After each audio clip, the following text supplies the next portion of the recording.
दमन के मीरासोल रिसोर्ट में भारत के 6 राज्यों से आए जिला अध्यक्ष उपाध्यक्षों की एक क्षेत्रीय पंचायती महापरिषद चल रही है।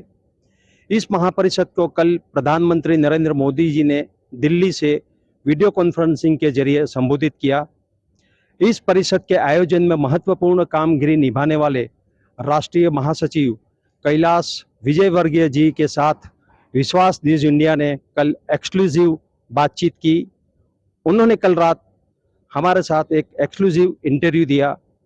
आइए इस इंटरव्यू देखते हैं और इसके बारे में जानते हैं।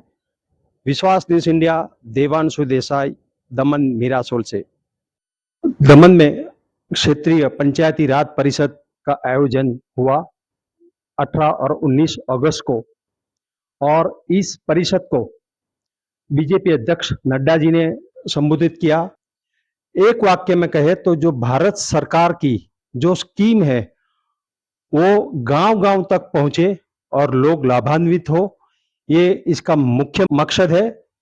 2014 में केंद्र में भाजपा की सरकार बनने के बाद ये पहली बार पंचायती राज परिषद का एक अद्भुत आयोजन हुआ है, जिसमें पहले हरियाणा सूरजकुंड, बाद में कलकत्ता हावड़ा, और अभी दमन के मीरासोल रिसोर्ट में 2 दिन की ये परिषद चल रही है। ये परिषद का जो लाभ होगा 5 लाख गांवों में, वो अभी देखने को मिलेगा। और पंचायती राज परिषद के आयोजन में जिसकी बहुत बड़ी अहम भूमिका है, वो कैलाश विजयवर्गीय जी, भाजपा के राष्ट्रीय महासचिव दमन में है, अभी मेरे साथ है। प्रखर हिंदुत्ववादी नेता के रूप में लोग उन्हें, पूरे भारत के लोग उन्हें जानते हैं। सर, मुझे आपसे ये पूछना है कि ये जो परिषद पहली बार हुई है, 2008 में हुई थी, लेकिन केंद्र में सरकार पहली बार हुई है, तो इसका मकसद क्या है? 4-5 लाइन में आप बताएंगे सर? देखिए, कुल मिलाकर इनकी वर्किंग कैपेसिटी बढ़ाना, योजनाओं को समझना और योजनाओं का लाभ अंतिम व्यक्ति तक पहुंचे। जो प्रधानमंत्री जी की गरीब कल्याण की जितनी भी योजना है, राज्यों की गरीब कल्याण की जितनी योजना है, वह गरीब व्यक्ति तक पहुंचे, उसका उद्देश्य सिर्फ यही है। यदि उनको इस प्रकार की योजनाओं को जनता तक पहुंचाने में कोई तकलीफ आ रही है तो वो बताएं, जिससे कि ये और तेज गति से ये लोग काम कर सकते। कुल मिलाकर इनकी वर्किंग कैपेसिटी बढ़ाना यही उद्देश्य। लेकिन सर, इस परिषद में बेशक पत्रकारों को प्रवेश नहीं था, लेकिन लगभग 135 जिले के जो दमन में जिला अध्यक्ष उपाध्यक्ष आए, उनको अभ्यास में किस बात का ज्यादा जिक्र किया गया?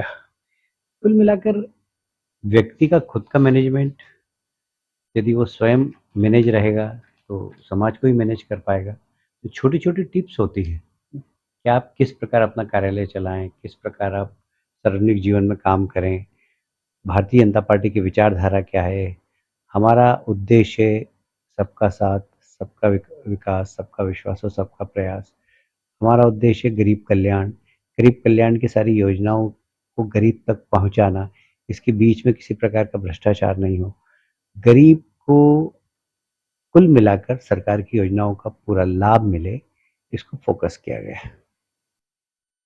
इस बात में कोई संदेह नहीं है कि ये बहुत बड़ी योजना है और भारत के 5 लाख गांवों तक ये जाएगी।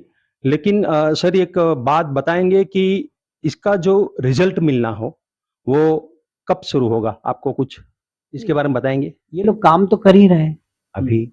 रिजल्ट, मैंने बोला कि कैपेसिटी उनकी बढ़ाना, काम तो कर ही रहे हैं, अभी भी काम कर रहे हैं, रिजल्ट तो अभी आ ही रहा है।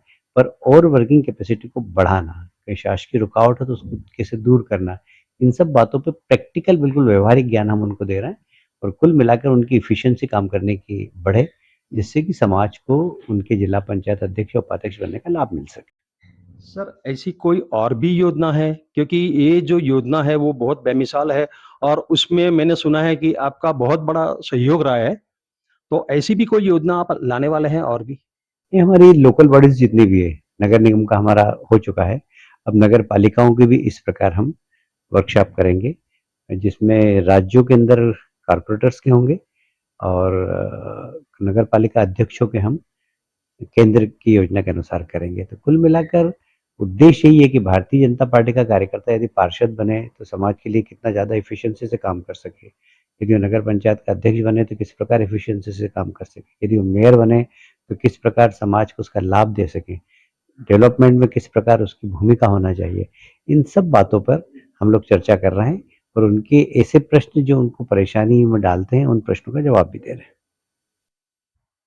सर एक सवाल दूसरा कि आप तो शायद पहली बार दमन आए होंगे, आपको दमन कैसा लगा? ये दमन में पहले भी 2 बार आया हूँ, पर इस बार बहुत अच्छा लगा, काफ़ी अच्छा जो यहाँ के एडमिनिस्ट्रेटर हैं मिस्टर प्रफुल्ल जी, उन्होंने काफ़ी काम किया है यहाँ पर। विशेषकर जो मोदी पथ बनाया है वो बहुत ही अच्छा, मतलब उससे तो एकदम दमन का एकदम स्वरूप ही बदल गया।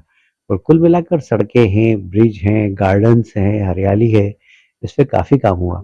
इंक्रोचमेंट काफ़ी हटा है यहाँ से। ऐसा लगता है कि एक बहुत खूबसूरत शहर हो गया है। तो मैंने पूछा यहाँ पर डीएम से, सबसे तो टूरिस्ट की संख्या भी बढ़ी है। पहले लोग इंडिविजुअल आते थे, अब फैमिली के साथ आते थे। फैमिली टूरिस्ट की एक अच्छी डेस्टिनेशन हो गई। मतलब दमन जैसे मुंबई का क्वींस नेकलेस कहा जाने वाला जो रोड है पूरा मरीन लाइंस का, उससे भी बेहतर बहुत बढ़िया हो गया है और टूरिस्ट भी अभी तो नेचुरली यहाँ ज़्यादा आएंगे। दूसरा सवाल ये थोड़ा अलग से है सर कि 2024 में बहुमत लोग भारत के नरेंद्र भाई मोदी को प्रधानमंत्री के रूप में देखना चाहते हैं, 100%। तो आपको क्या उम्मीद है कि कितनी सीटें मिलेगी? 100% 350 से ऊपर और 400 तक भी पहुंचेगी तो मुझे कोई आश्चर्य नहीं होगा, पर 350 से ऊपर सीट बीजेपी की आएगी। देवांशु देसाई, हमसे बात करने के लिए धन्यवाद सर। नमस्कार।